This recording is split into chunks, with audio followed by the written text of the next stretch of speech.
मुझे पार्टी से भी बोला गया है कि गारंटी नहीं जीतोगे आप। मैंने कहा ठीक है, हम हारने के लिए जाएंगे, उसमें क्या है, लड़ाई तो लड़ेंगे, लड़ने में कोई दिक्कत नहीं है। आप जब से विधायक बने, जब दो सबसे बड़े मैटर हुए हैं हरदा में, एक करनी सेना वाला, हाँ, और एक उससे पहले हुआ था सबसे दुर्भाग्य का था फैक्ट्री पटाखा विस्फोट कांड। हाँ, 10 साल देखने के बाद अब माइनस ही हुए, प्लस कहाँ हुई बीजेपी। आप बताइए, पहले बार सरकार बनाई, 282 सीट थी इनके पास, बीजेपी की खुद की। दूसरी बार में उन्होंने कहा 1 साल और देख लेते, तो 302 सीट हुई। ठीक, 302 के बाद अब 240 पे आ गया, तो माइनस चालू हो गया। तो माइनस ही आना है, ऐसा आपको लग रहा है? लग रहा है, नहीं आना ही है, माइनस आना ही है। आपका संविदा शिक्षक को तो 12,000 13,000 रुपये, 12,500 रुपये दे रहा हो, है ना। अतिथि शिक्षक को दे रहा हो 20-22 हजार रुपये, और शिक्षक को दे रहा हो 1 लाख रुपए, 80,000 रुपये। तो आपको शिक्षा में आपने भेदभाव कर रखा है, तो आपको अच्छी शिक्षा कहाँ से मिलेगी। आपको एक स्तर बनाना चाहिए कि सबको 50,000 हम तनख्वाह देंगे, तो 50,000 दीजिए, 80,000 देना, 80,000 दीजिए। और हमारे देश को या किसी भी कंट्री को अगर डेवलप हम कंट्री मानते हैं तो शिक्षा के कारण है। तो कांग्रेस ही क्यों चुनी आपने? कांग्रेस ही क्यों? बीजेपी है। विधानसभा में बोला मैंने कई बार, मैंने कहा छवि हमारी नेताओं की ठीक नहीं है। जनता में हम जाते हैं तो हमारी छवि ठीक नहीं है, पर छवि ठीक करने के लिए हमारे आचरण ठीक करना पड़ेगा, हमारे व्यवहार ठीक करना पड़ेंगे। हम जो काम करते हैं वो जनता देखती है सब चीज़ों को, तो वो ठीक नहीं करेंगे तो निश्चित उसका नुकसान भुगतना पड़ेगा। विधायक जी, विपक्ष की एक अच्छी बात बता दी। टॉक्स विद प्रियांशु की वार्तालाप की श्रृंखला में स्वागत है आपका। नमस्कार, स्वागत, धन्यवाद। मैं आपको क्या बोलूं, विधायक जी बोलूं, दोगने जी बोलूं, ये भाई साहब बोलूं, बाबू जी बोलूं, जैसा आप बोले। दोगने जी बोल दो, चलेगा। अच्छा, ठीक है दोगने जी। आप कोटरा से रहने वाले हैं जी। इंदौर में आपने पढ़ाई करी, उसके बाद हरदा से विधानसभा विधायक बन गए, ये कैसा सिस्टम? जी देखिए, मेरा जन्म कोटरा हुआ है। हाँ। मेरी प्राइमरी एजुकेशन धौलपुर टिमरनी के पास हुई है। अच्छा। हायर सेकेंडरी राधा स्वामी टिमरनी से हुई। हाँ। ग्रेजुएशन हरदा कॉलेज से हुआ। पूरा एजुकेशन मेरा इधर ही हुआ और यहीं रहा हूँ और लंबे टाइम तक यहीं रहा हूँ। सिर्फ जन्म मेरा कोटरा हुआ है। अच्छा, जन्म स्थान कोटरा, कर्मभूमि आपकी कर्मभूमि हरदा ही रही। हाँ, और इंदौर में क्या? इंदौर में मैं इसके बाद यहाँ से चला गया था, पढ़ाई के बाद ही आगे एजुकेशन बढ़ाने के लिए। हाँ। वहाँ गया, वहाँ जाके बिजनेस भी किए मैंने। मेरा स्कूल है इंदौर में। हाँ। गारमेंट्स के शोरूम है, 3 शोरूम है और 2 स्कूल है। और उसके साथ ही जब पुराने यहाँ हरदा के टाइम में स्टूडेंट में राजनीति की थी मैंने। अच्छा। NSUI से के बाद फिर वह निकल गया बाहर जाने के बाद वो जुड़ा तो रहा सभी से। जुड़ने के बाद चलता रहा काम। फिर 2000 के आसपास फिर मैं सक्रिय हो गया था। बीच में 10-15 साल थोड़ा गैप हुआ था जी। फिर 2000 से फिर सक्रिय हुआ था मैं। तो भोपाल और PCC में जो हमारे पुराने लोग दोस्त थे वही पावर में सब आए थे, तो वहाँ उनसे मिलना जुलना चलता रहा। चलने के बाद फिर बातें हुई। यहाँ देख रहे थे 25 साल से खाली थी सीट। अच्छा। 20 साल से कोई जीत नहीं पा रहा, 90 से खाली थी। हाँ। 90 से खाली होने के बाद 13 में मुझे टिकट दे दिया कि आप लड़ोगे, तो मैंने कहा ठीक है, लड़ लेंगे बोले। अच्छा, आप लड़े भी बहुत, मतलब कमल पटेल जो कि कृषि मंत्री थे उनको आपने 2 बार हराया। 2 बार हराया, दूसरी बार भी हराया। हाँ। जी। कंटिन्यू, आप तो कंटिन्यू है, मेरे टोकने की आदत है। आप जी कंटिन्यू 2 बार हराया। जैसे 13 में मुझे टिकट मिली, पहली टिकट मिली।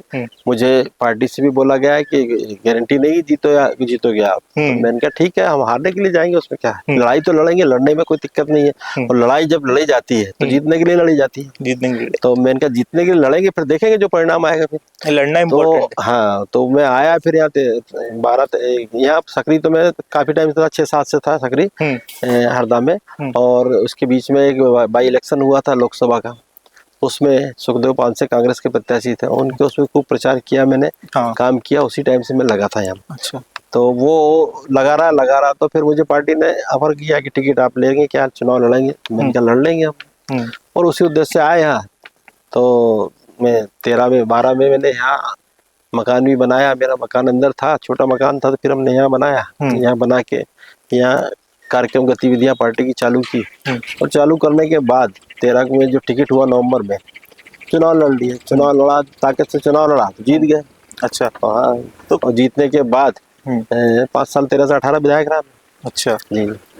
तो कांग्रेस ही क्यों चुनी आपने? कांग्रेस ही क्यों? बीजेपी है।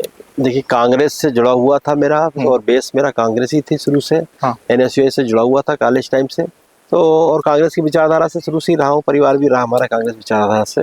और यहाँ नन्हेलाल पटेल एक एमएलए थे यहाँ पे हरदा से पहले। अच्छा, पूर्व में जी, जो 80 तक रहे थे, तो 77 तक रहे थे, 67 से 77 10 साल रहे। वो हमारी समाज की थे, गुर्जर थे। तो उनको देखता रहता था, मैं यहाँ छात्रावास में रहता था, तो वो आते जाते रहते, गुर्जर छात्रावास में आते रहते थे। वो समाज के अध्यक्ष भी थे, तो उनके साथ काम करने का मौका भी मिला। विष्णु राजौरिया जी के चुनाव में घूमने का मौका भी मिला।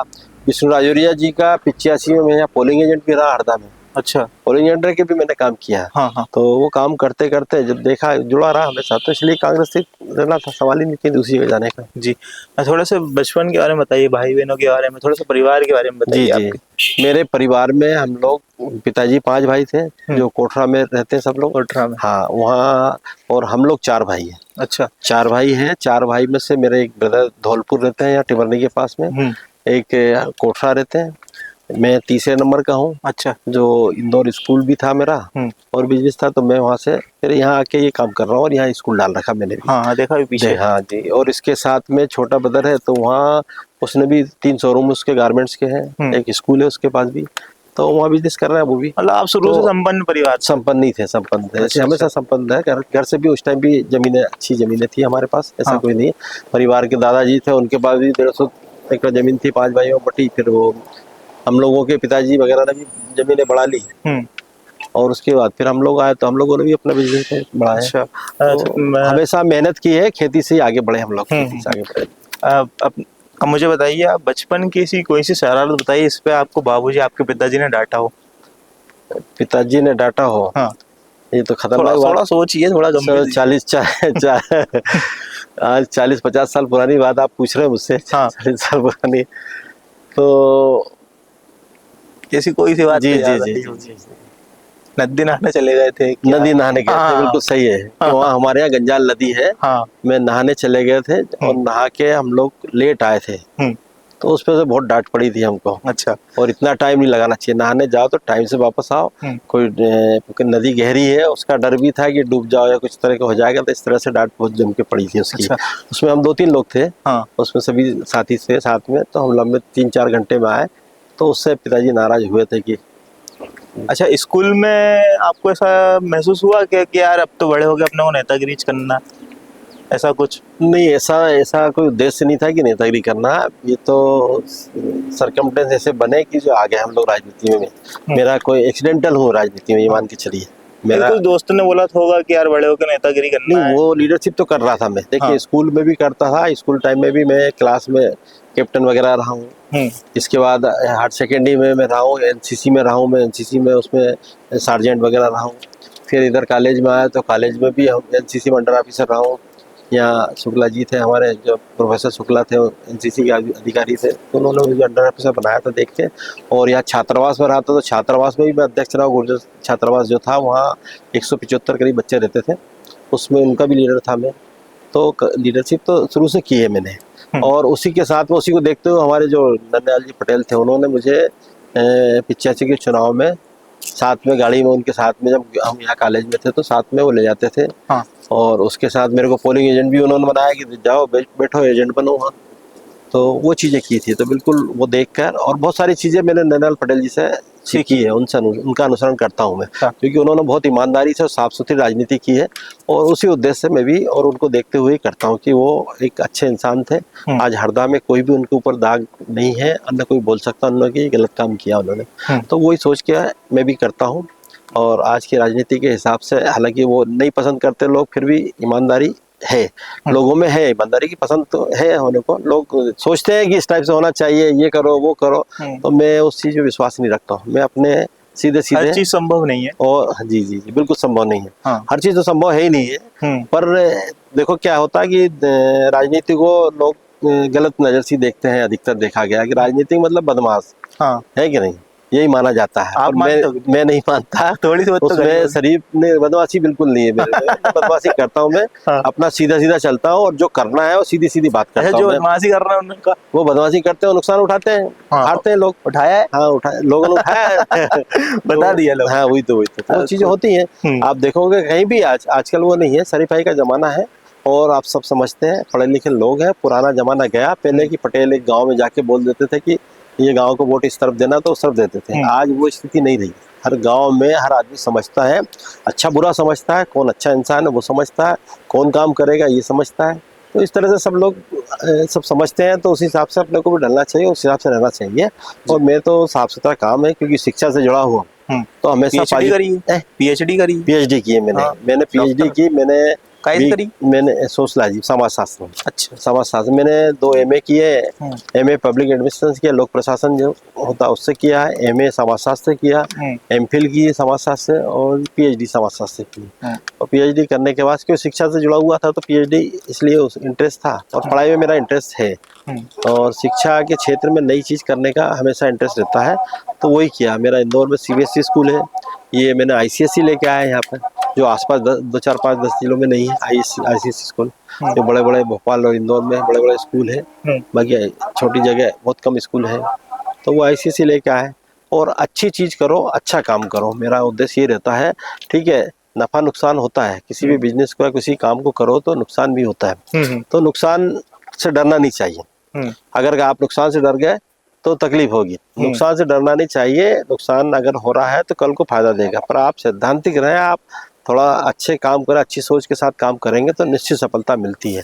और वो उसका मैं उदाहरण हूँ, ये सामने दिख रहा है। क्योंकि गांव में मैंने ये मान के चलिए कि हम उस जमाने में सभी बच्चों को अपने जानवर ढोर भी चराना पड़ते थे, खेत में भी जाना पड़ता था, बखर भी घेरना पड़ता था, वो भी काम किए हमने। हमारे यहाँ 20-20 वो चलते थे बखर, और 20 बखर में पिताजी दो भाई हम थे समझदार जैसे, तो दोनों को लगा दिया कि चलो बीच में कर दो इनको, है ना। जो आगे और पीछे अच्छे लोग रहते थे, बीच में इनको फंसा दो जिसमें कुछ गड़बड़ आड़े टेढ़ा नहीं हो। तो वो बखर भी चलाया है मैंने उस टाइम, जो बैलों से बखर चलते थे ना, वो भी चलाए हैं। अच्छा, और किसानी का काम भी किया, कोटरा में। हाँ, किसानी का काम किया, छुट्टी भी जाते थे गर्मी में, वो सब काम करते थे, ऐसा कोई वो नहीं रहा। पर पढ़ाई करने के बाद निकले, उसके बाद फिर ये नए इसमें आ गए, तो ये काम से लग गए। कैमरे के सामने और जनता को दिखाने के लिए, और लोकसभा में आप बीजेपी की खूब बुराइयां करते होंगे जी। लेकिन कोई दोस्त यार भी तो होगा बीजेपी का, जिसके साथ समोसा पार्टी, चाय पार्टी या फुर्सत के पल बिताए होंगे? विधानसभा में है ना, विधानसभा में बैठते हैं हम लोग। जैसे क्या है, अंदर विधानसभा में तो लड़ते हैं, आमने सामने बिल्कुल होती है। कोई चीजें अगर गलत आ रही है, कोई पर्सनल तो नहीं लेता? नहीं, कोई पर्सनल वहाँ विधानसभा में पर्सनल नहीं लेते हैं। सरकार की गलतियां हम लोग निकालते हैं, बोलते हैं, बताते हैं। आपने देखा होगा बहुत सारे मेरे वीडियो आए जो सरकार को घेरते हुए हम लोगों ने, और घेरते हैं और बाहर आते हैं, बाहर बैठते हैं। लाबी हमारे यहाँ एक बनी रहती है विधानसभा में, उसमें बैठते हैं, चाय पानी भी पीते साथ में, खाना भी होता है। जैसे लॉन्ग टाइम चलती है, जैसे रात को भी चलती है 10-10 बजे तक की विधानसभा। अच्छा। तो फिर हाँ 10-10 बजे तक चलती है, तो फिर वो खाना वही उपलब्ध कराते हैं, अध्यक्ष जी की तरफ से या विधानसभा की तरफ से रहता है, तो साथ में खाना भी खाते हैं, सब चीजें करते हैं। तो ऐसी दुर्भावना नहीं रहती है वहाँ पे। ठीक है, अपनी सैद्धांतिक लड़ाई है ये, और सैद्धांतिक लड़ाई होना चाहिए, मैं तो यही समझता हूँ। इसमें वो दुर्भावना नहीं होना चाहिए। बाकी अभी राजनीति में बहुत कटुता आ गई है, और दुर्भावना बस के काम भी होते हैं। लोग एक दूसरे को डोमिनेट करने के लिए आपराधिक प्रकरण लगा देंगे, फालतू आरोप कुछ लगा देंगे, या नुकसान पहुंचाएंगे। तो ये चीजें होती है, मेरे ऊपर भी हो रही है। बहुत सारे हमारे साथ प्रतिद्वंदी करते रहते हैं, केस लगा देते हैं, कभी कभी कुछ कर देते हैं। तो लड़ रहे केस, अभी भी चल रहा है केस, हमारे प्रतिद्वंदी ने लगा रखा है ना, उनके लोगों ने लगा रखा। अच्छा, तो लड़ रहे हैं केस, कोई दिक्कत नहीं है। ठीक है, आइए, क्या करोगे। तो जो बाकी ये सब चीजें नहीं होना, हार गए तो हार गए, जीत गए तो जीत गए। इसीलिए राजनीति को गंदा कहा, इसलिए गंदा कहा है, ये बिल्कुल सही है। ये आप जो बोल रहे हैं बिल्कुल सही बोला कि राजनीति को गंदा इसीलिए कहा जाता है। भाई जनता का परिणाम है ना, जनता का परिणाम जो आ गया है उसको स्वीकार करना चाहिए। कोई भी दल का आदमी हो तो स्वीकार करना चाहिए। ये थोड़ी होता कि आप किसी को अगर जीत गया है तो उसका कोर्ट लगा दो, केस लगा दो, इससे ये परिणाम बदला दो, या किसी कारण बस या कोई छोटी मोटी गलतियों के कारण उसको आपराधिक प्रकरण लगा दो, तो ये थोड़ी होता।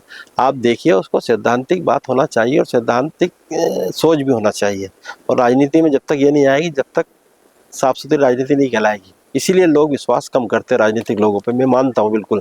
और मैं उस चीज़ के लिए लड़ता भी हूँ, लोगों से बोलता भी हूँ, समझाता भी हूँ कि भाई आपकी छवि, अगर विधानसभा में बोला मैंने कई बार, मैंने कहा छवि हमारी नेताओं की ठीक नहीं है। जनता में हम जाते हैं तो हमारी छवि ठीक नहीं है, पर छवि ठीक करने के लिए हमारे आचरण ठीक करना पड़ेगा, हमारे व्यवहार ठीक करना पड़ेंगे। हम जो काम करते हैं वो जनता देखती है सब चीज़ों को। तो वो ठीक नहीं करेंगे तो निश्चित उसका नुकसान भुगतना पड़ेगा। और वो चीज़ होती हैं।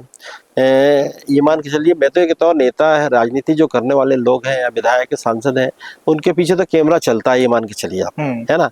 वो कैमरा दिखता नहीं है पर उसकी हर गतिविधि पकड़ में जाती है, छोटी छोटी गतिविधि। मैं आपको एक उदाहरण दूं कि मैं जा रहा था एक दिन, यहाँ खाते गांव के पास एक कार्यक्रम था, जा रहा था। हाँ। खाते गांव के पास से निकल रहा था। अब एक बरसात का टाइम था तो थोड़ी सी मिट्टी गीली हो गई थी, तो हमने कहा निकल जाएगी गाड़ी, निकाल लो। गाड़ी डाली, गाड़ी रुक गई वहीं, गाड़ी फंस गई तो वहाँ किसी ने, हम तो हमारी उसमें थे कि गाड़ी धक्का लगाओ निकाल लो, गाड़ी आगे धक्का लगाई और गाड़ी को निकाल ली हमने। गाड़ी निकाल के ले गए और पर वो 2 मिनट जो रुके हम, 10-15 मिनट आधा घंटा जो लगा हमको निकलने में, उसमें किसी ने वीडियो बना लिया और डाल दिया सोशल मीडिया पे, विधायक जी फंस गए। आपने देखा फिर? तो वो वीडियो देखा हमने। तो वो हमने देखा कि हमको ही पता नहीं, हमने ध्यान नहीं दिया इतना, और आदमी ने वीडियो बना के डाल दिया। तो कितना ध्यान रखते हैं मतलब आदमी की। तो वो चीज़ है कि इसीलिए साफ सुथरा रहना चाहिए, अच्छे काम करो, अच्छी सोच रखो तो निश्चित सफलता मिलती है। और ईश्वरी जो भावना है उसका ध्यान रखोगे ना आप तो निश्चित सफलता मिलती है। कुछ भी हो, मैं अभी 13 में जीता पहले टाइम, फर्स्ट टाइम, जबकि यहाँ 25 साल से मतलब 90 से विधायक नहीं था यहाँ। इसके बाद में जीता और बीजेपी का माहौल था, मोदी जी का माहौल था खूब, इसके बाद जीता मैं 13 में। उसके बाद 18 में फिर लूज कर गया मैं, 18 में 6000 वोट से हार गया मैं सेकेंड टाइम में।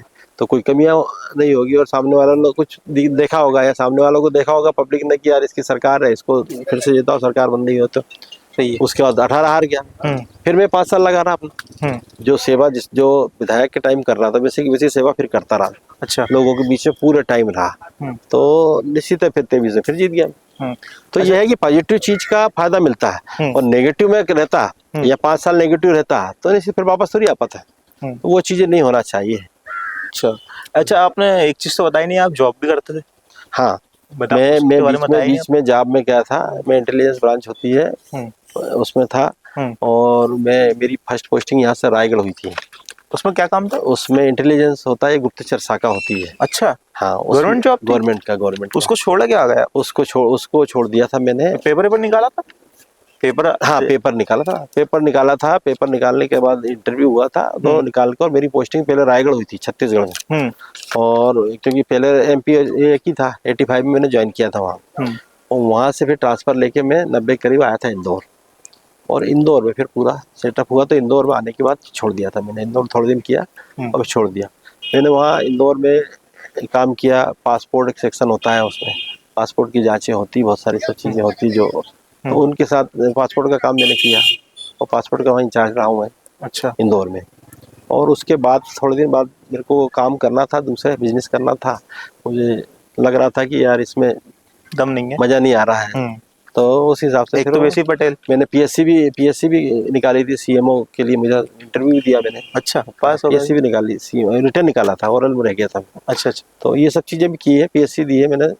तो लगा रहा उधर देखा कि जम नहीं रहा, तो फिर मैंने कहा बिजनेस चालू कर। एक बात बताइए दोगुने जी, लोग कहते हैं कि पढ़े लिखे नेता, आप तो इतने पढ़े हो जी, तो उसके बाद भी क्या ऐसा रहेगा कि लोग कहते हैं कि यार अब तो नेता के लिए भी एक एग्जाम होना चाहिए, क्वालिफिकेशन होना चाहिए। हाँ, बिल्कुल ये मांग करते हैं, पर मेरा तो ये कहना है कि मुश्किल से 10-15% लोग कम पढ़े लिखे होंगे, नहीं तो सब ग्रेजुएट तो कम से कम है ही लोग। तो पढ़े लिखे से ज्यादा और क्या पढ़े लिखे बात करोगे अपन, है कि PSC UPSC निकालना है, PSC निकालना, उसमें ग्रेजुएशन लगता है। तो विधायक और सांसद भी बहुत सारे ग्रेजुएट हैं, जो पुराने हैं या पुराने टाइप के जो लोग हैं वही बेचारे थोड़े हायर सेकेंडरी है, कोई 8वीं है, नहीं तो नए तो सब पढ़े लिखे ही आ रहे हैं। वो पढ़े लिखे आते हैं, अपनी बात भी रखते हैं, विधानसभा में अच्छे से सब चीजें हो भी रही है, और लोकसभा विधानसभा में देखें तो निश्चित सब चीजें हो रही हैं। तो देश में चेंज भी आ रहा है, उस चीज का फर्क भी पड़ता है। चेंज आ रहा है 14 के बाद? 14 के बाद नहीं, पहले से चेंज आ रहा। देखिए 14 के बाद की बात हम करें नहीं, तो मैं तो ये कहूंगा कि देश स्वतंत्र हुआ था 47 में। देश आजादी के टाइम में ये मान के चलिए हमारे यहाँ सुई से लगा के जहाज तक कुछ नहीं बनता था। बिल्कुल, खाना एक टाइम मिलता था, लाल गेहूं अमेरिका का आता था, उससे खा के पेट भरते थे लोग। उसके बाद कांग्रेस की सरकार बनी, कांग्रेस की सरकार ही लेकर यहाँ तक आई थी 14 तक, और उन्होंने ही यहाँ सुई से लगा के जहाज तक भारत में बन रहा है, और भारत में बन रहा है, और लोगों को दोनों टाइम खाना मिल रहा है। आज कृषि जितना पावरफुल हुआ है वो कांग्रेस के जमाने में हुआ, या डैम जितने भी बने हुए उतने डैम उसी टाइम के हैं। और ये नहर वगैरह सब उसी टाइम की है। आज की हम देखें तो आज कहाँ बन रहे, इतने बड़ा डैम, इतने बड़े बड़े डैम कहाँ है, कहीं दिख नहीं रहे आपको, कहीं नहीं मिलेंगे आपको, जबकि ये डैमों से ही प्रगति हुई है हमारे देश की जो हुई है। और हमारा क्षेत्र अगर देखें हम, होशंगाबाद नर्मदापुरम संभाग ही देखें हम, नर्मदापुरम, हरदा, बैतूल, सब जगह ये नहरों का उसी से हुई है, तो उसी से चल रहा है विकास। तो विकास तो कांग्रेस नहीं करके गई, ऐसा कुछ नहीं है। और कोई भी आएगा, काम तो करना पड़ेगा, काम करना पड़ेगा, है ना, काम करना पड़ेगा। और 70 साल कांग्रेस ने काम किया, तो मैं तो ये कहूंगा कि कोई बीजेपी नहीं जीती या बीजेपी के कोई काम हो रहे हैं। एंटी इनकम्बेंसी थी कांग्रेस की, 70 साल से कांग्रेस ने राज किया, तो लोगों को उब गए थे, एक सब्जी खा खा के उब जाता ना, उब जाता। तो मैं तो ये कहूंगा कि सर लोग उब गए थे, तो उन्होंने कहा कि नया देख लो। अब नया इनको देखा नया, तो नया देखने में ये आया कि ठीक है 5 साल देख लिया, 5 साल में उन्होंने कुछ नहीं हुआ, और 5 साल देख लो, 10 साल देख लिया। 10 साल देखने के बाद अब माइनस ही हुए, प्लस कहाँ हुए बीजेपी। आप बताइए, पहले बार जीती, पहले बार सरकार बनाई, 282 सीट थी इनके पास, बीजेपी की खुद की। दूसरी बार में उन्होंने कहा 1 साल और देख लेते, तो 302 सीट हुई। 302 के बाद अब 240 पे आ गया, तो माइनस चालू हो गया। तो माइनस ही आना है, ऐसा आपको लग रहा है? लग रहा है नहीं, आना ही है, माइनस आना ही है। 240 हो ही गई ना, ये तो प्रैक्टिकल बता रहा हूँ ना मैं पूरा, तो ये तो डाटा है ना, सामने ही है ना अपने, क्या 240 है। इनकी पूर्ण बहुमत सरकार तो है नहीं, जबकि 2 बार पूर्ण बहुमत सरकार रही।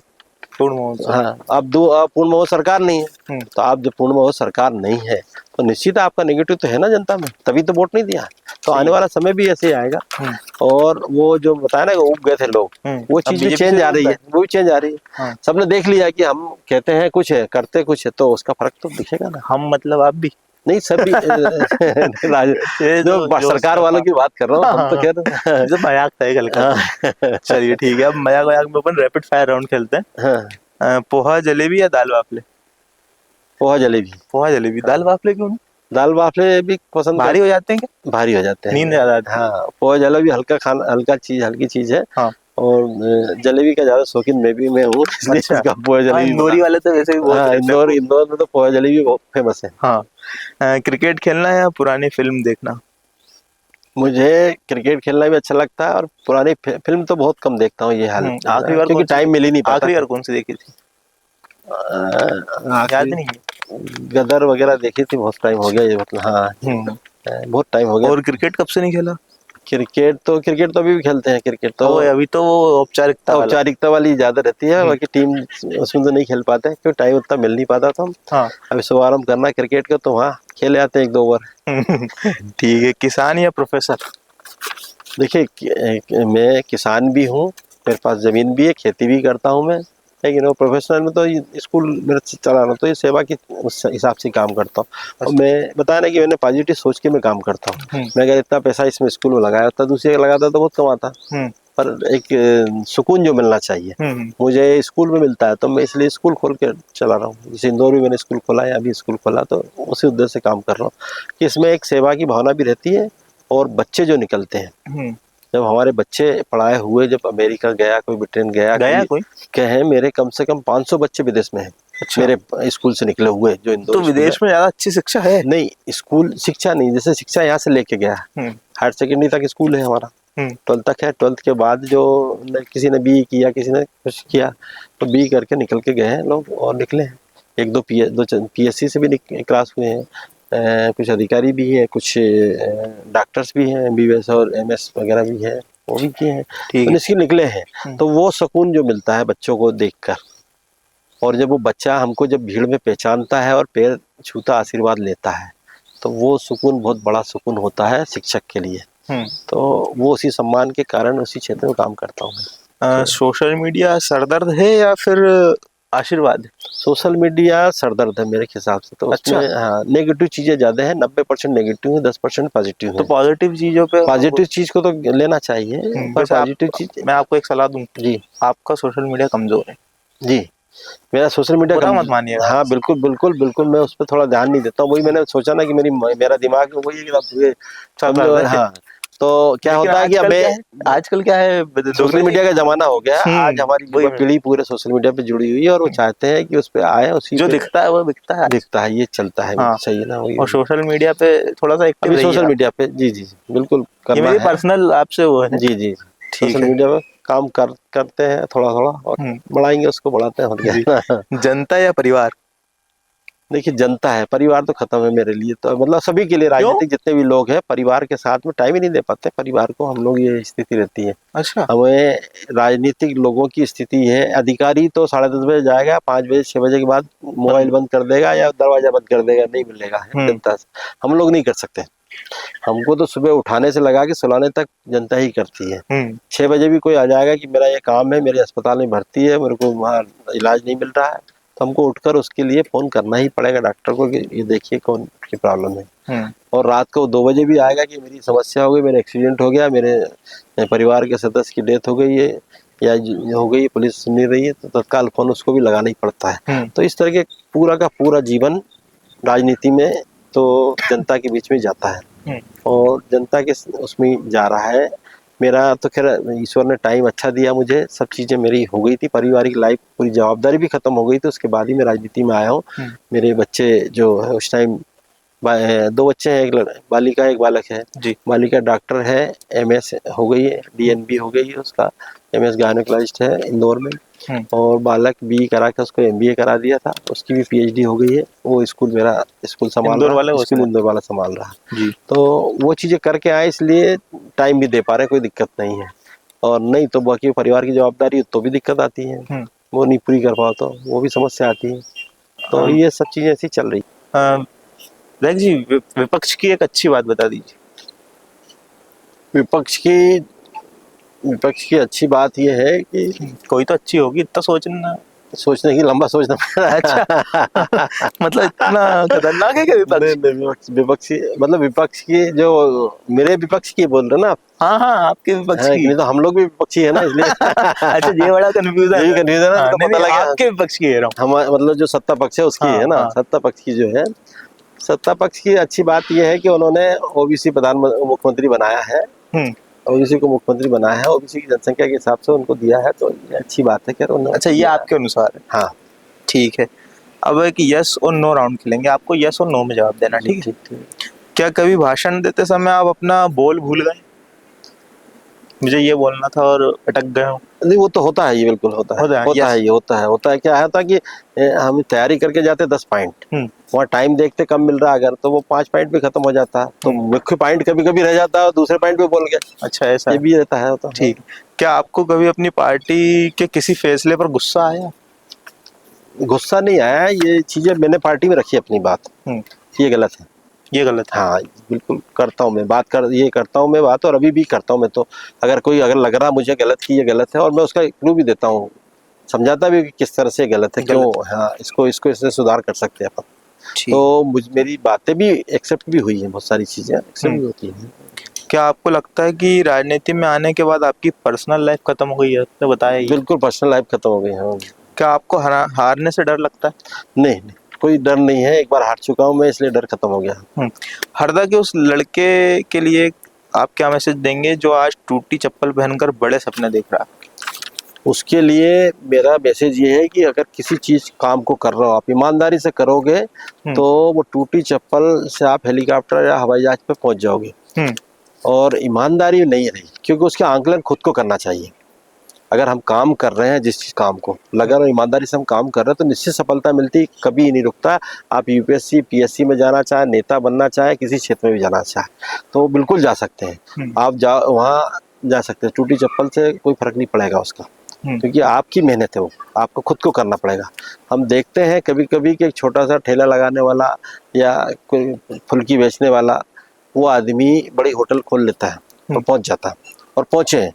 धीरूभाई अंबानी को देखिए, जो पेट्रोल पंप पे पेट्रोल भरते थे एक समय स्टार्टिंग, और उन्होंने आज पेट्रोल कंपनियां उनके पास, बड़ी बड़ी कंपनी, और आज सबसे बड़े उद्योगपति आज भारत के हैं।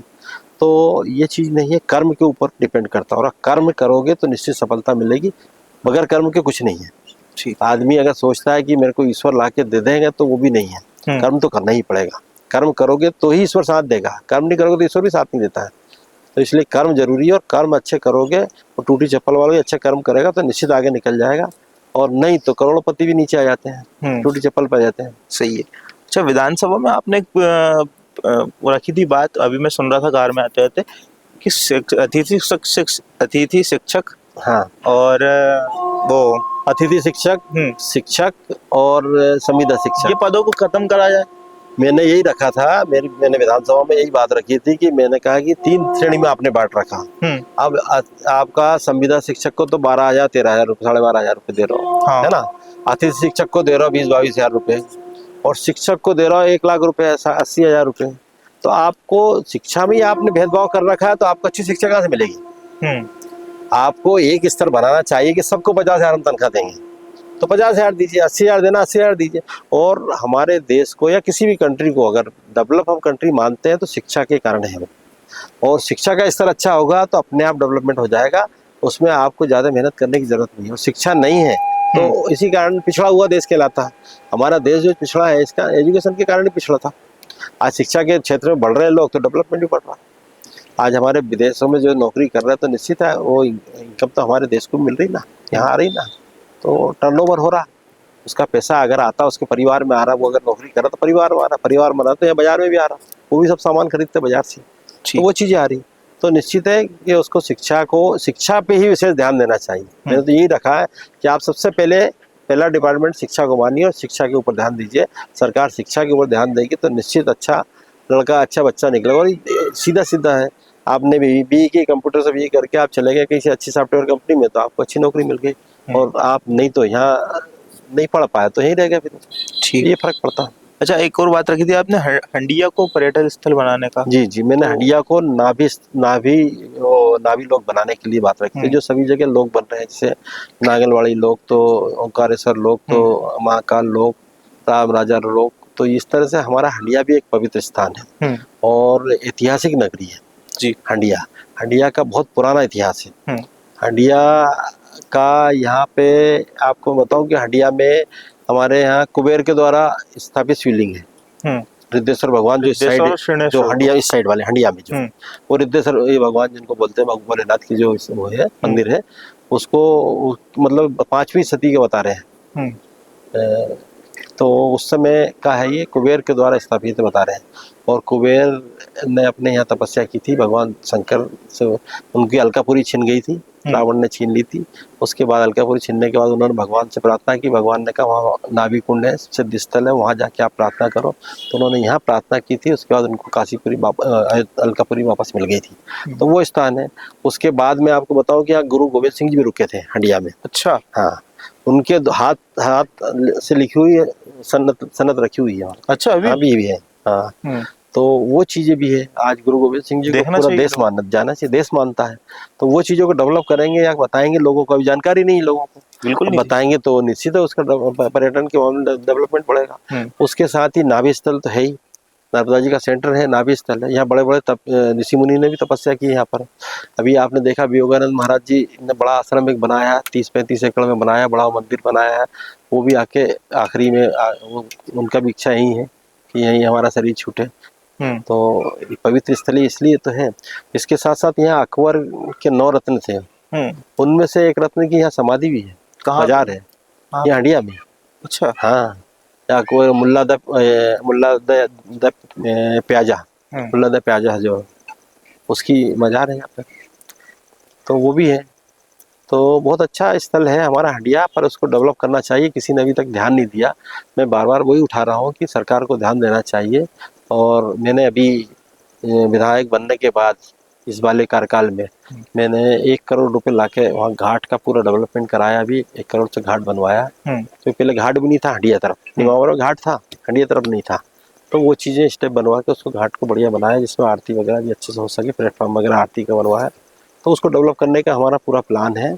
और भी उधर छोटे छोटे स्टेज वगैरह जो नर्मदा जयंती पूजन वगैरह होती है उसके भी मैंने बनवाए विधायक निधि से, और भी कराया काम। तो वहाँ कर रहे काम। पर यह है कि सरकार को ध्यान देना चाहिए, बड़ा फंड आना चाहिए, जिससे बड़ा फंड आएगा तो निश्चित डेवलपमेंट होगा। और इसको तो इस सर्किट में जोड़ना चाहिए। मैंने तो ये भी निवेदन किया, पत्र भी लिखे सीएम को कि आपका उज्जैन, ओंकारेश्वर और अपना ये नाभि लोग हमारा हंडिया, इसको ले लेंगे तो सर्किट में भी आ सकता है। यहाँ से वहाँ से सीधे उज्जैन से सीधा आदमी यहाँ आ जाए, यहाँ से ओंकारेश्वर निकल जाए, तो ऐसे भी घूम के निकल सकता है पूरा। तो वो चीज़ उसमें लेना चाहिए। तो मांग चल रही है। और मैं अगर मेरी सरकार रही तो निश्चित मैं नाभि लोग को इतना अच्छा डेवलप कर दूंगा कि लोग याद रखेंगे कि ओंकारेश्वर जाते हैं तो यहाँ आने आना का भी चाहिए। मन करेंगे कि हमको हंडिया भी जाना चाहिए, और हंडिया की एक्चुअल स्थिति पूरे विश्व पटल पे जाना चाहिए। वो भी कोशिश करूंगा कि विश्व पटल पे जाए, तो जैसे ओंकारेश्वर लोग जाते हैं या महाकाल जाते हैं तो यहाँ भी आए, क्योंकि नाभि बहुत नाभि स्थल है, सेंटर है, सिद्ध बहुत स्थान है, और यहाँ बड़े बड़े ऋषियों ने तपस्या की, बड़े बड़े लोग ये रहे हैं।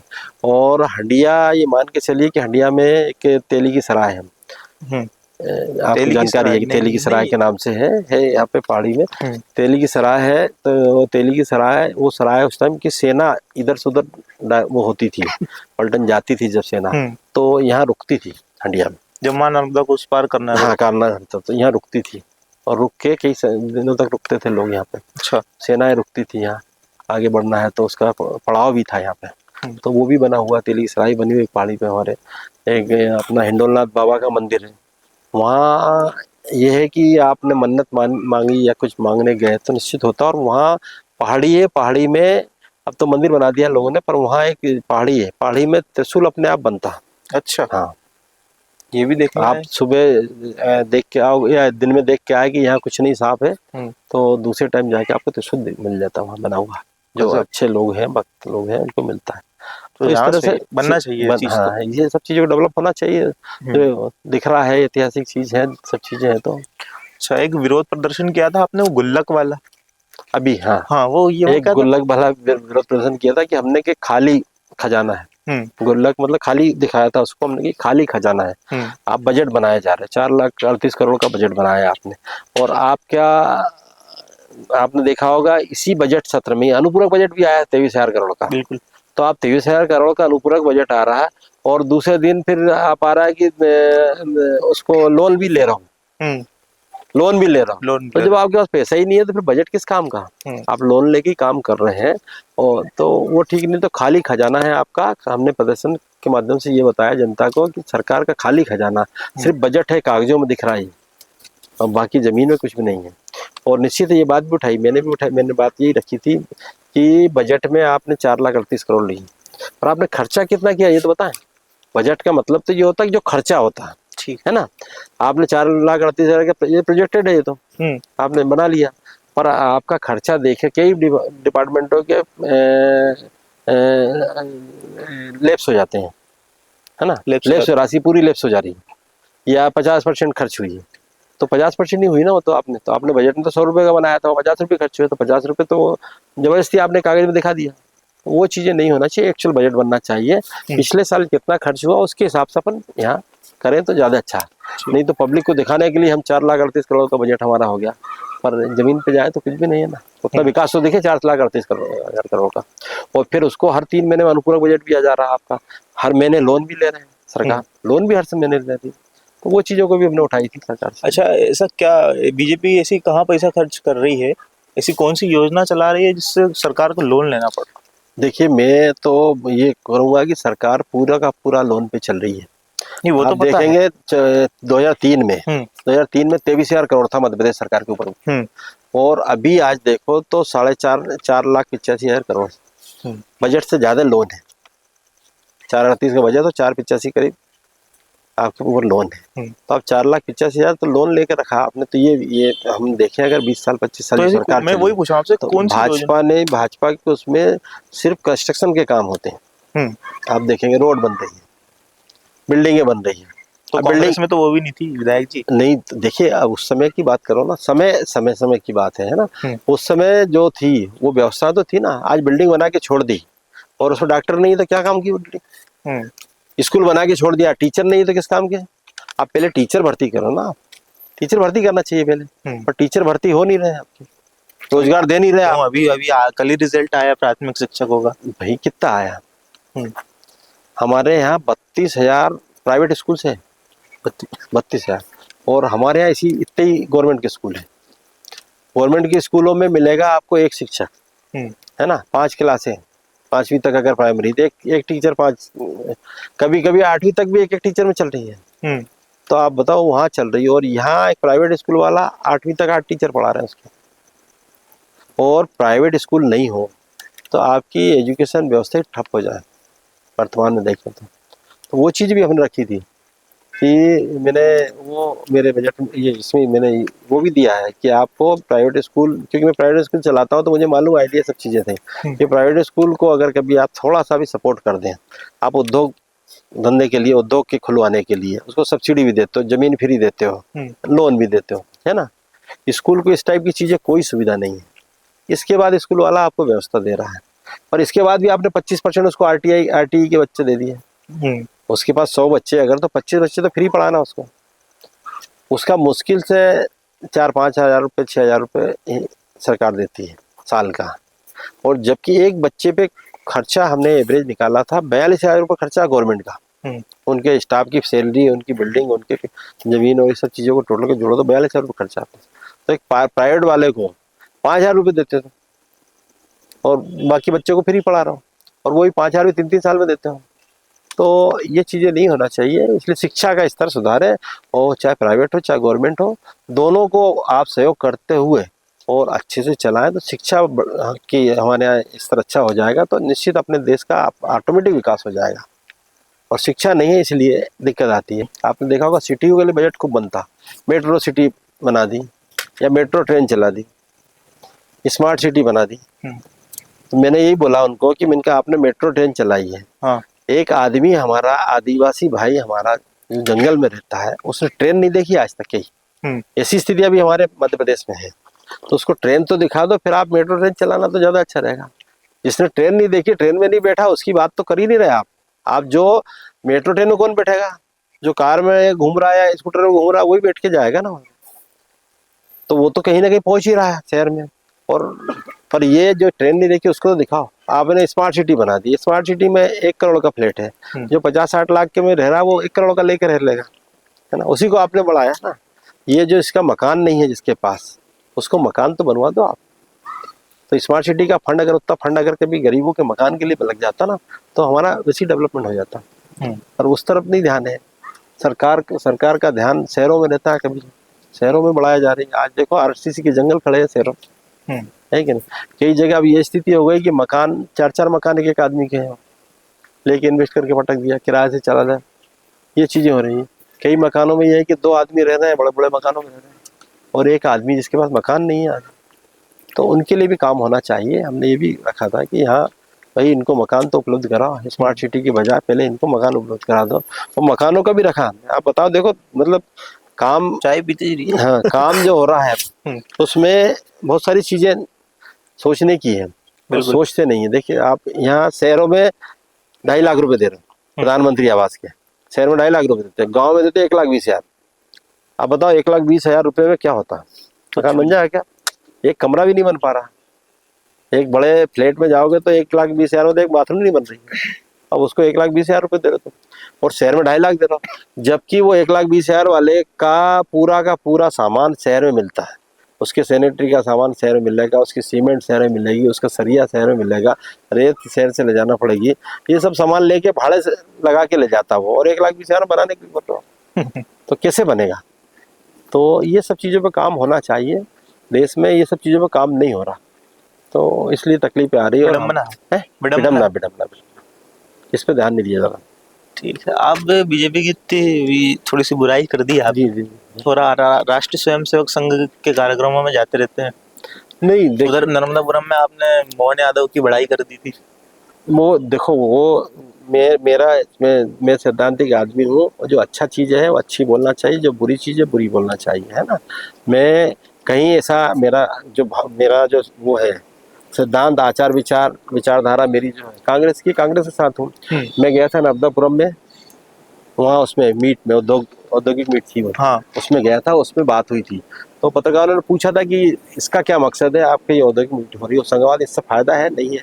उनका बिल्कुल फायदा है ये, और मैं तो धन्यवाद दूंगा मोहन यादव जी को, क्योंकि वहाँ जो संघवाद जब पहले क्या बड़े बड़े शहरों में लगती थी, नर्मदापुरम बोल दीजिए आप। हाँ, नर्मदापुरम में जो हुई थी तो बड़े बड़े शहरों में लगती थी। अभी अब नर्मदापुरम में डिस्ट्रिक्ट लेवल पे की उन्होंने, डिस्ट्रिक्ट लेवल पे की, तो डिस्ट्रिक्ट अब पता तो लगेगा, वहाँ उद्योगपति आएगा तो उसको हरदा भी है, सिवनी भी है, टिमरनी भी है, इटारसी भी है, और यहाँ भी हम कुछ डाल सकते हैं। और इटारसी में क्या सुविधा है, सिवनी में क्या सुविधा है, उस हरदा में क्या सुविधा है, ये जानकारी तो मिलेगी ना वो अगर यहाँ आएगा तो, या पूरा सर्च करके आएगा, है ना। उद्योगपति तो पूरा सर्च करता है कि उसको रेलवे भी चाहिए, उसको पानी भी चाहिए, उसको ट्रांसपोर्टिंग के लिए रोड भी चाहिए। तो ये सब चीज़ें मिल रही नहीं मिल रही, तो वो पास में है तो सोच लेगा, और नहीं तो भोपाल इंदौर में कोई बोलेगा कि हरदा चले जाओ तो कौन आएगा।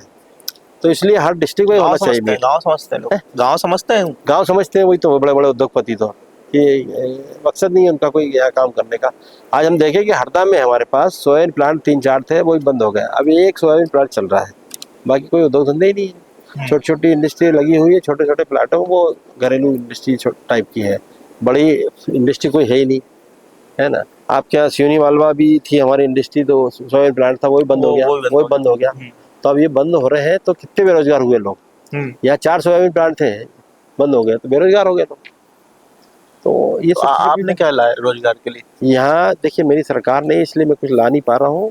मैं बार बार यही बात रख रहा हूँ कि औद्योगिक क्षेत्र डेवलप हो, और इसलिए मैंने मोहन यादव जी की बड़ाई की थी, कुछ कृपा हो जाए तो यहाँ भी कुछ डल जाए। अच्छा, मतलब बड़ाई, स्वार्थ भी था मेरा, तो स्वार्थ भी था, ये था स्वाभाविक है कि नहीं, स्वार्थ था कि हमारे क्षेत्र में कुछ डल जाए तो लोगों को फायदा मिलेगा। मैंने अभी कराया है यहाँ औद्योगिक क्षेत्र 70 एकड़ का, यहाँ रोलगांव के पास में, वहाँ डेवलप करा रहे हैं हम लोग।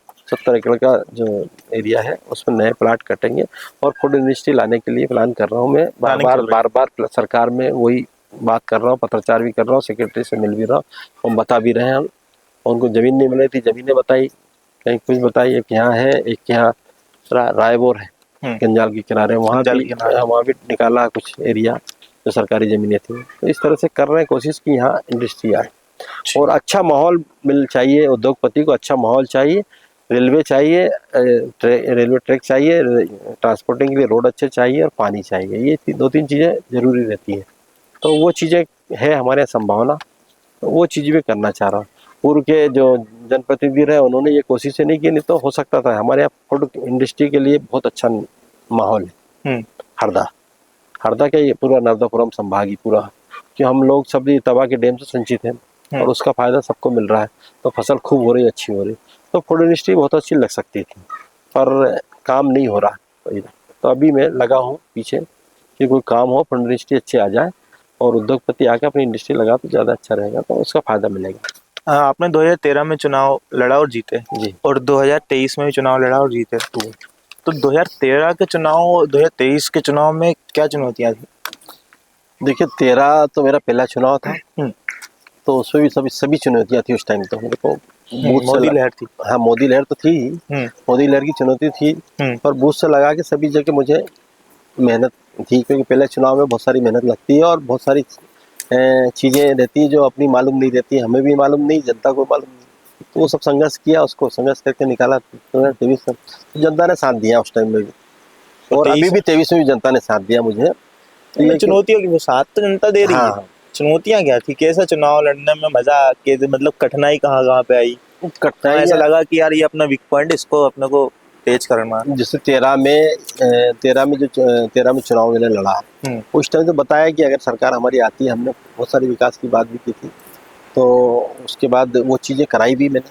13 में जब मैं बना तो कुछ समस्या मेन बहुत गहरी समस्या थी। जैसे आपको बताया था कि यहाँ से इंदौर से आते थे, तो एक कबिड वाला नाला था, उसके कारण ट्रैफिक रुक जाता था 2-2 दिन तक। पूरा इंदौर से नागपुर अपना ये रोड, बिल्कुल पूरा ट्रैफिक, लोग फंस जाते थे वहाँ 6-6 घंटे 8-8 घंटे। तो वो पुल बनवाना है उस टाइम, तो वो बनवाया, जैसे 13 में बना, बनवाया।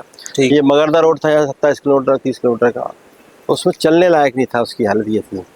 ऐसे बहुत सारी रोडों की समस्या थी, लोगों की काम की समस्या थी। तो निश्चित वो बोला मैंने, वो बात रखी, अब वो सुधर गया रोड, वो सुधर गया, वो सुधार। ठीक है। अब 2023 में क्या? 23 में हमने औद्योगिक क्षेत्र को डेवलप करने की बात की है।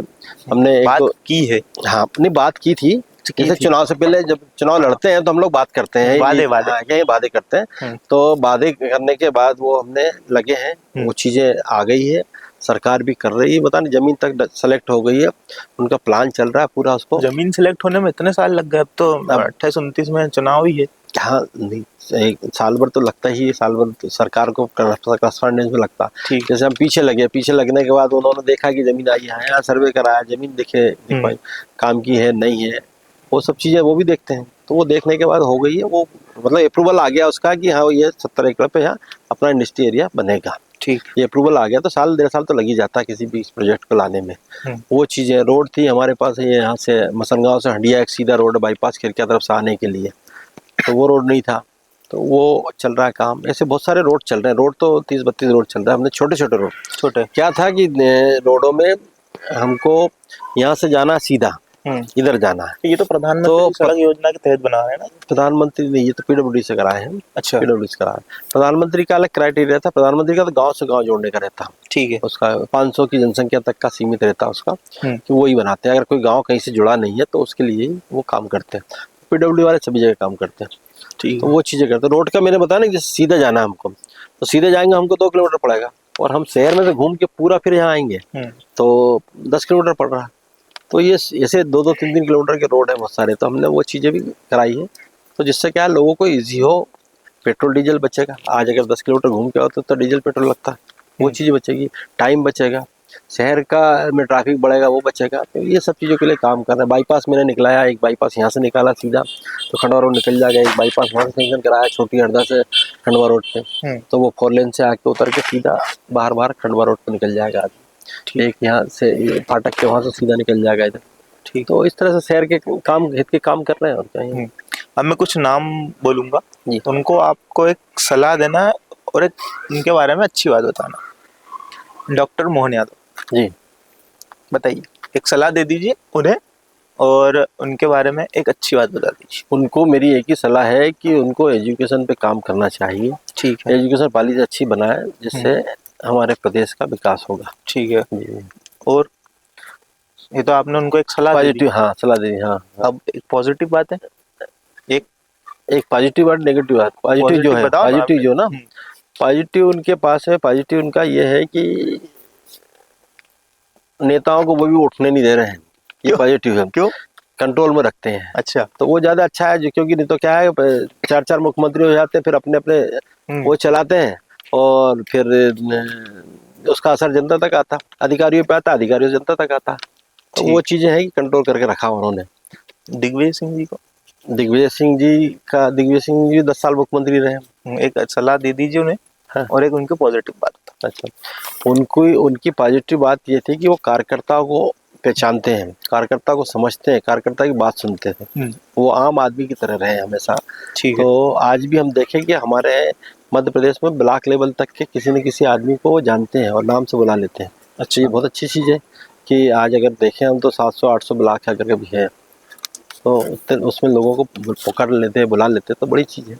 तो वो अच्छा ही उनके में है कि आदमी को पहचानते हैं वो। ठीक है, मेरे को पहचान, आप मुझे पहचान गए? हाँ, मैं पहचान गया। नाम बताओ। काजले जी है ना? ठीक है। जित्तू पटवारी जी को। जित्तू पटवारी जी का, हाँ। अच्छा, दिग्विजय सिंह को आपने एक सलाह दी, एक अच्छी बात बताई ना। हाँ। अब एक सलाह तो बता दीजिए उनकी। उस सलाह उनके लिए अब सलाह क्या दे अपन, वो 75 साल के एज के है, 75 साल के एज के है, उनको सलाह तो दे नहीं सकते। उनके बहुत सारी चीजें अच्छी भी है तो हमने अनुसरण भी करते हैं। आज अगर देखें उन्होंने यहाँ ये 4 लेन जितने भी है, उस टाइम BOT का काम उन्होंने शुरू किया था और सरकार चली गई, नहीं तो BOT फिर बाद में BOT आया। नहीं, मैं तो आप टॉपिक से भटकिए मत। हाँ। मेरे को तो सलाह बता दीजिए, एक सलाह दे दीजिए उनको। सलाह उनको सलाह क्या, वो तो एक तो कमी होगी जीवन में। कमी कुछ नहीं है उनको, अच्छा परिपूर्ण है वो। हाँ परिपूर्ण है। तो फिर पर उनको मतलब आप सलाह पूछ रहे हैं तो हम लोगों को प्रमोट करें, सभी को, युवा लोगों को सलाह दे के आगे बढ़ाए। हाँ। अच्छा ठीक है, हाँ बस मैं यही पूछ रहा था। जित्तू पटवारी जी अच्छे नेता है, डायनामिक है और काम ठीक कर रहे हैं। आज जगह जगह गांव घूम रहे हैं, जिले जिले घूम रहे हैं, युवा है तो घूम रहे हैं, तो लोग कार्यकर्ता भी जागृत हो रहे हैं। ये तो अच्छी बात बता दी। बात है। एक सलाह, एक दूसरी सलाह ये है कि थोड़े बहुत वो कान के कच्चे रहते हैं तो गलत चीजों को स्वीकार कर लेते, तो वो नहीं होना चाहिए। ठीक है। कमल पटेल जी के तो क्या सलाह दें अब उनको। आप एक सलाह देना है और एक अच्छी बात बताइए। अच्छे काम तो कुछ किए नहीं कमल पटेल जी ने। अरे ऐसा मत बोलिए, कुछ तो करे होंगे, कुछ अच्छे काम में है यार। ऐसा तो आप राजनीतिक भाषा में बोल दिए कि कुछ अच्छे काम नहीं किए। ये राजनीति हो गई। हाँ। मैं कोई पत्रकार नहीं हूं, निश्चिंत रहिए। अच्छा ये है कि जनता ने उनको मौका दिया और जीतते आए। पहले अच्छा काम करते थे वो लोगों ने, इसलिए उनको चयन करके रखा था, है क्या नहीं। बाद में खराब हो गया, इसलिए नुकसान भुगतना पड़ रहा, हारना पड़ ठीक रहा है, उनको। आपने क्या दे दिया उनको? उनको उनके जो उनकी वीक पॉइंट बता दी। विशेषता बता दी, विशेषता बता दी। अच्छी वाली कि बुरी वाली? अच्छी वाली की पहले अच्छे काम थोड़ा बहुत कर रहे थे, कार्यकर्ताओं के मिलते थे तो इस कारण से जीतते भी थे वो। ठीक है, अब बुरी बात बता दो। बुरी बात में ये है कि उन्होंने, नहीं बुरी बात मत बताओ, आप तो सलाह दे दो। हाँ, मेरी तो उनको ये सलाह है कि काम सच्चाई करें, झूठ नहीं करें। वो हमेशा झूठी बातों पे राजनीति करते हैं पूरे टाइम, तो वो झूठी राजनीति नहीं करें, सच्चाई करें, सच्चाई पे चलें। अब मेरा कार्यकाल है और कोई काम आ रहा है तो वो मेरे खाते में जाएगा, कितना ही कुछ भी कर लो, जनता सब समझती है। अब तुम जाके भूमि पूजन करे आओ तो आप क्यों नहीं आते? ये ठीक नहीं है। आप नहीं आते क्या समय से? क्या आप नहीं पहुंच पाते वहाँ पे? हमसे पहले करे आते। अब मैं तो विधानसभा में योजना बनवा रहा हूँ, वहां से योजना आ रही है, वो यहाँ भूमि पूजन कर देते हैं। अच्छा, तो इस टाइप का नहीं होना चाहिए, झूठा नहीं होना चाहिए। और दूसरा क्या, आपको टाइम मिला था 25 साल, 25 साल रहे, आपने अपने टाइम में कर लेते ना खूब काम, किसी ने रोका तो नहीं था। अब हमारे टाइम काम हो रहा है तो वो हमारे खाते में जाएगा, जाना चाहिए। और सैद्धांतिक बात है तो उसको गलत तरीके से प्रदर्शित करते हो कि नहीं मैंने सैंक्शन करा रहा है, मैंने ये करा रहा है, तो ये नहीं होना चाहिए। जिसके कार्यकाल में हो रहा है उसको उसका श्रेय मिलना चाहिए। और दूसरा एक और सलाह मेरी है कि आप इतने कद्दावर नेता रहे हैं, अपने आप को सीएम का उम्मीदवार घोषित कर रहे थे आप, और बोल रहे थे आपने मंत्री 4-4, 5-5 बार रहे, और अब सांसद प्रतिनिधि बन गए। दुर्भाग्य है। सांसद प्रतिनिधि का जो ओहदा है वो सिर्फ प्रतिनिधि के रूप में है कि अगर कोई मीटिंग में नहीं जाएंगे तो प्रतिनिधि जाएगा। तो क्या दिक्कत है उससे? भाई सांसद प्रतिनिधि इतने नीचे गिर जाओ क्या? इतने नीचे गिर जाएंगे क्या? आप मंत्री संतरी सब रहे, आपके प्रतिनिधि रहे, और फिर आप प्रतिनिधि बन जाओ तो अच्छी चीज है। तो ये तो अच्छी बात है ना बीजेपी में। अरे खाई की अच्छी बात है, नीचे तक जाना चाहिए ना कि क्या गड़बड़। ये कोई सांसद प्रतिनिधि बन के आप पॉजिटिव काम नहीं कर रहे हो वहाँ। आप तो किसी का हक छीन रहे हो वहाँ। आप जाके मीटिंग में बैठ के दबाव बना रहे हो अधिकारी पे, इसके अलावा कुछ नहीं कर रहे हैं। अच्छा है ना, वहाँ बैठने का क्या मतलब? भाई जिनको मौका दिया उनको बैठना चाहिए ना। है तुमको 25 साल मौका दिया, खूब बैठे 25 साल, अब तो रेस्ट कर लो ना। क्या को जा रहे हो तुम जबरदस्त, तो ठस रहे हो तुम जबरदस्ती। कर लो, आने वाले समय में उनको चुनाव लड़ना मौका फिर आ जाए, कोई जरूरी थोड़ी। ठीक है अच्छे काम करोगे तो अगली बार फिर जनता तुमको जिता सकती, कोई जरूरी थोड़ी है ना। हमको हरा सकते, कोई जरूरी थोड़ी, क्या हमें संतुष्ट हमेशा रहेगी हमसे भी। सही है, सही है। तो इसलिए उसका इंतजार करो। पर अब आप जा के हर जगह घुस रहे हो तो वो चीज अच्छी नहीं हो, है ना। और जो कद पे रहे हो, जिस पद पे रहे हो आप, कद और पद दोनों आपका बहुत ऊंचा था, फिर क्यों नीचे तब जा रहे हो? सांसद प्रतिनिधि बहुत उस हिसाब से शुरुआती राजनीति में लोग जब राजनीति में एंट्री करते तब का पद है। और उसके साथ साथ दूसरा एक और है उसके पीछे नेगेटिव है कि कार्यकर्ता आपने सभी विभाग के प्रतिनिधि बन गए हैं, है ना। अब कार्यकर्ता यहाँ विभाग 25-40 विभाग है, 25-30 विभाग है समझ लो। तो 25-30 विभाग में 25-30 कार्यकर्ता मोबिलाइज होता ना बेचारा, छोटा कार्यकर्ता को उसको थोड़ा सा वो तो लगता है कि मुझे कोई काम दिया है या कोई प्रतिनिधि हूँ तो मैं थोड़ा सा एक समाज में उसकी सम्मान तो बढ़ता ना। तुमने सबका छीन लिया। ठीक है, तो ये बुरी बात है। आप जब से विधायक बने, जब 2 सबसे बड़े मैटर हुए हैं हरदा में, एक करनी सेना वाला, हाँ, और एक उससे पहले हुआ था सबसे दुर्भाग्य का था फैक्ट्री पटाखा विस्फोट कांड। हाँ, तो उस फटाके फैक्ट्री में जिस दिन वो हुआ था, जब आप कहाँ थे, आपको कैसे पता लगा? क्योंकि रील देखी थी मैंने, आप बहुत भावुक हो गए थे, रो दिए थे कि हरदा से भोपाल तक के लिए एम्बुलेंस चाहिए, कार चाहिए, ये वो। हाँ, उस दिन के बारे में पूरा बता दी। उस दिन क्या हुआ कि मैं ये विस्फोट जैसे हुआ, मैं यहाँ से थोड़ा सा आगे निकला था, जब विधानसभा चल रही थी उस टाइम, तो भोपाल जा रहा था मैं, है ना। मैं यहाँ से थोड़ा सा आगे निकला और विस्फोट हुआ जम के। तो विस्फोट हुआ तो उस टाइम हमको समझ में नहीं आया कि क्या हुआ। एकदम यहाँ से मतलब 10 किलोमीटर बाहर निकला था मैं, अब गांव के उस पार तक गया था मैं। तो विस्फोट हुआ, एक हुआ, तो उस टाइम तो फिर हमने देखा रुक के कि क्या हुआ, फिर गाड़ी चला दी हमने, कोई ऐसी विशेष दिख नहीं रही बात हो।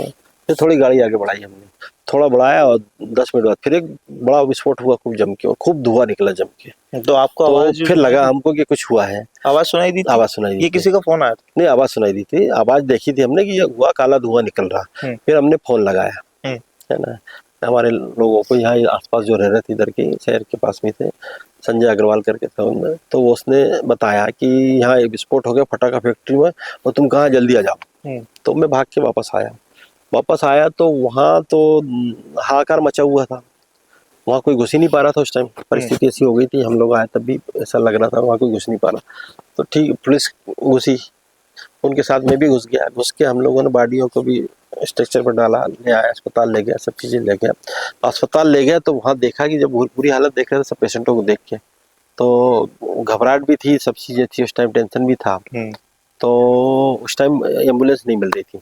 क्यों नहीं मिल रही थी एम्बुलेंस? अब यहाँ जितनी थी और घटना बड़ी थी तो आसपास के जिले से बुलाना चाहिए था, बिल्कुल, है ना। तो वो चीज़ों पे ध्यान दिया नहीं प्रशासन ने, या तो ये उस टाइम तो या उन्होंने फोन किए हो तो बातें लगे, वो तो खैर मेरे से बात नहीं हुई। उनकी गलती भी नहीं बता सकता मैं, क्योंकि गलती नहीं बताना चाहिए जब तक कंफर्म नहीं हो।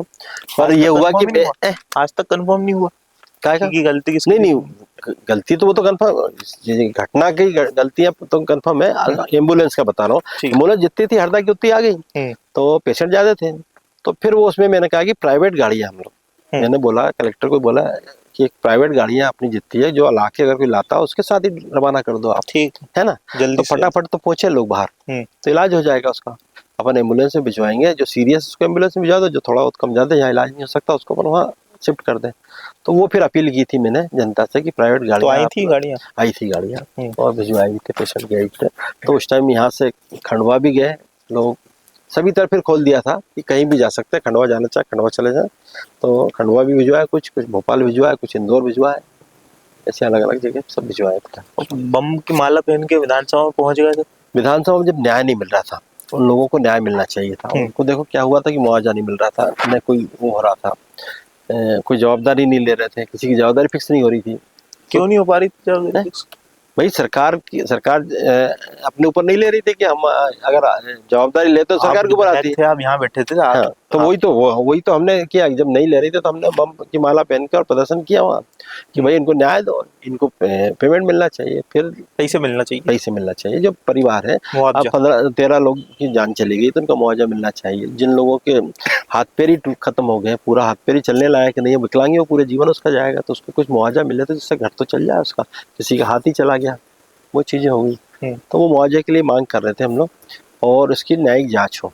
तो न्यायिक जांच फिर वहाँ डिक्लेयर की, उसके बाद तो हुई जांच। मैंने विधानसभा में रखा था, विधानसभा खूब जम के दोषियों को सजा हुई। दोषी को सजा नहीं, अभी तो केस चल रहा है और वो जेल में है। दोषी जितने भी है जेल में, जो फैक्ट्री मालिक है वो जेल में, एक छूटा हुआ, बाकी सब जेल में। क्यों छूटे हुए? वो पैरोल पे आया हुआ, बीमार है, दोनों किडनी खराब है उसकी। ठीक है, तो मानवीयता के आधार पर समझ लो। ठीक है। और वो वाला कौन सा? ये दूसरा करनी सेना वाला जो हुई थी घटना, वो भी दुर्भाग्यपूर्ण घटना थी। उसमें तो यह है कि पुलिस ने जबरदस्ती मारा। एक बार क्या हुआ कि वो करनी सेना की जो थाने में थोड़ा सा झगड़ा हुआ एक दिन पहले, उसमें करनी सेना वाले, थोड़ी छोटी सी बात थी, वो तो हीरा खरीदा था, खरीदने से वो व्यापारी और उनके झगड़े थे। तो व्यापारी को इन्होंने चालान पेश करके, आप एफआईआर चालान पेश करके उसको यहाँ पेश करने जा रहे थे। तो इनका ही कहना था जो जिनने हीरा की लड़ाई थी, तो उन्होंने कहा वो पैसा हमको दे दें, पैसा दे दें हमको, हमारे जितना लिए उसने 18 लाख का था, 18 लाख रुपये हमको दें। तो वो मांग कर रहे थे। मांग करने में क्या हुआ कि वो नहीं दे रहा था, तो वो बोल रहे थे ठीक है दिलवाओ पैसे, पुलिस के ऊपर दबाव बना रहे थे लोग। तो 20-25 लोग थे, तो पुलिस ने लाठीचार्ज करके उनको भगा दिया, मारा। उससे थोड़ा सा समाज वो। तो आप जीवन सिंह से मिले थे? जीवन सिंह से मिले थे? जीवन सिंह से हाँ मिले। शेरपुर जीवन सिंह शेरपुर जो आए थे, मिले थे आप? हाँ मिले ना। अच्छा, क्या बात हुई? वो तो दूसरे दिन आया, उस दिन तो पता नहीं। उस दिन भी उसके बाद देखा हमने का वो चीजें, घटना नॉर्मल थी। नॉर्मल के बाद मैं भी इंदौर चला गया था, मेरे मेडिकल चेकअप के लिए गया था मैं, तो जाना ही था मेरे को, डेट पहले से फिक्स थी। तो हमने कहा जब छोटी घटना हो गया है तो होने के बाद फिर मैं निकल गया 3-1 बजे, पर इन्होंने 5 बजे चालान पेश करके उसको 151 बंद कर दिया उनको, 10-12 लोगों को, और उनको जेल भिजवा दिया 5-6 बजे। तो मुझे पता लगा, तो मैंने एसपी कलेक्टर को भी समझाया, मैंने कहा देखिए ये घटना बढ़ेगी, अगर आप इसको ज़्यादा सीरियस नहीं लोगे तो सीरियस लो, और घटना कोई बड़ी भारी नहीं, 151 है, आप जमानत दे सकते हैं, जमानत दे दो, छोड़ दो, काहे को बढ़ा रहे हो इसको। तो प्रशासन ने उस टाइम सुनी नहीं सुनी, तो वो ये हुआ कि रात को धरने पे बैठ गया, रात भर धरने पर रहे, सुबह भी बैठे फिर धरने पे, और धरने पे बैठे तो लाठियां चली। वो सुबह बैठे रहे, धरने पे बैठे थे। उसके बाद 10 बजे जीवन सिंह आए, तो उनको पुलिस ने वहाँ जैसे ही आए वो वही आते से लाठीचार्ज कर दिया और मारा सबको, पब्लिक को भी मारा, उसको जीवन सिंह को मारा खूब जम के। मारने के बाद उनको बंद कर दिया, और भी 60-70 लोगों को बंद कर दिया था। अब बंद करने के बाद मतलब सुबह जो हुआ 10 बजे मुझे पता लगा कि यार ये हो गया है, तो 9 बजे ही मेरे को पता लगा था कि यहाँ स्थिति बिगड़ रही है। तो आपके पास तो पहले से थोड़ी खबर आ गई होगी कि स्थिति बिगड़ जाएगी। नहीं, वो स्थिति बिगड़ने का उस टाइम नहीं था ऐसा। अगर ये लाठीचार्ज नहीं करते तो कोई बिगड़ती नहीं। भाई वो यही कह रहे थे कि जो 151 बंद किया उनको छोड़ दो, जमानत दे दो, यही बात थी। तो कोई बड़ी भारी बात ही नहीं थी। प्रशासन चाहता तो छोड़ देता है। एसडीएम कोर्ट से छूटता है। हाँ, एसडीएम छूटता ना, तो एसडीएम कोर्ट तो लग सकता है, रात को भी लग जाता। कोई ऐसा नहीं है कोई तत्कालीन उस टाइम कोई ऐसी समस्या आ जाए तो रात को भी लग सकता है। ऐसा नहीं है कि वो नहीं होता। तो वो नहीं छोड़ा इन्होंने। फिर 9 बजे करीब मेरे पास खबर आई कि स्थिति बिगड़ रही है, पब्लिक ज़्यादा इकट्ठे हो रही। तो मैं फिर भाग के आया इंदौर से। और जो उस बीच में क्या हुआ, मैं रास्ते में था तभी जीवन सिंह की पिटाई हो गई थी, जम के घेर के मारा था और सब करा था। तो फिर और बढ़ती गई स्थिति। तो फिर मैं आया तत्काल जैसे ही। तो ये राजपूत समाज में मीटिंग चल रही थी राजपूत धर्मशाला छात्रावास में। मैं सीधा वहीं गया, उनसे बात करके प्रशासन से बात की। मैं बीच में इनकी मध्यस्थता कर रहा था कि समझौता हो जाए, है ना। तो इनकी मांग ये थी कि वो जीवन सिंह को छोड़ दो, इनको छोड़ दो, सबको छोड़ दो, रवाना कर दो, केस नहीं बनाए। ये बात हो रही थी। इस बीच में पुलिस आ गई वहाँ पे, और मैं जा ही रहा था समझौते के लिए, हम बात करने के लिए वहाँ। और इधर पुलिस आ गई और पुलिस गेट खोला और घुस गई अंदर। तो मैं थोड़ा सा आगे गया था 100-1 मीटर पे, भाग के पीछे आए, क्या हुआ चिल्ला चोट होने लगी। फिर रोका पुलिस को, मैं अंदर घुस गया और अंदर से फिर बाहर निकला ही पूरी छात्रावास से। मैंने प्राइवेट प्रॉपर्टी यहाँ कैसे घुस गए आप? वहाँ से बाहर वहाँ से ये लोग खाली हो जाए छात्रावास। मैंने ठीक खाली करा देते हैं। मैं निकला बाहर, मैं उनको लाया, सबको निकाला मैंने कहा कमरों से जो थे। मैंने चलो निकलो, आ जाओ, मैं खड़ा हूँ, मैं ले चलता हूँ बाहर, है ना। मैं अंदर से बाहर निकाल रहा हूँ, वो एक एक करके आ रहे हैं बेचारे। तो उनको फिर मार रही पुलिस, वहाँ बाहर खड़ी हो गई। फिर मैं बाहर आया, फिर वहाँ चिल्लाया, वहाँ खड़ी थी हजार पुलिस वाले। तो आपकी बात पुलिस भी नहीं सुन रही थी क्या? एसडीएम सुन रहे थे? नहीं सुन, किसकी सुन? भाई मैं पहुंचूं तो सुन लेते हैं। मैं इधर उधर हुआ कि मारना चालू कर देते हैं। मतलब वो चीजें थी। थोड़ा सा कमजोर पक्ष था। नहीं, कमजोर पक्ष नहीं होता, किसको कमजोर पक्ष नहीं कहेंगे, बदमाशी कहेंगे तो एक तरह से, है ना।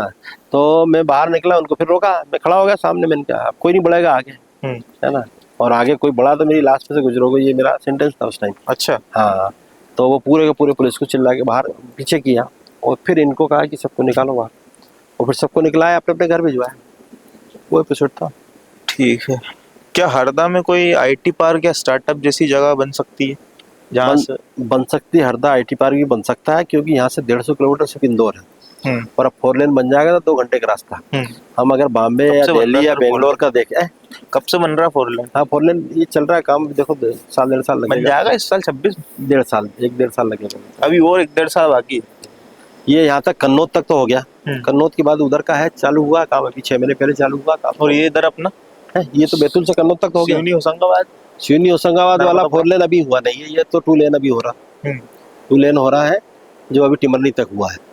और इधर वाला भी सर्वे चल रहा है, टीपीआर वगैरह बन जाए, इसके बाद फिर बजट अलर्ट होगा तो काम शुरू होगा। और वो आपके उधर का यहाँ का टिमरनी से नर्मदापुरम तक का हो जाएगा काम शुरू। तो आईटी हब के बारे में बात कर रहे थे। आईटी हब का बन सकता है। मैं बताया ना कि यहाँ सभी चीज़ें उपलब्ध है आपको। रेलवे ये जो है मेन ट्रैक है हमारे पास रेलवे का, बॉम्बे दिल्ली ट्रैक है, मतलब मेन ट्रैक है हमारे पास।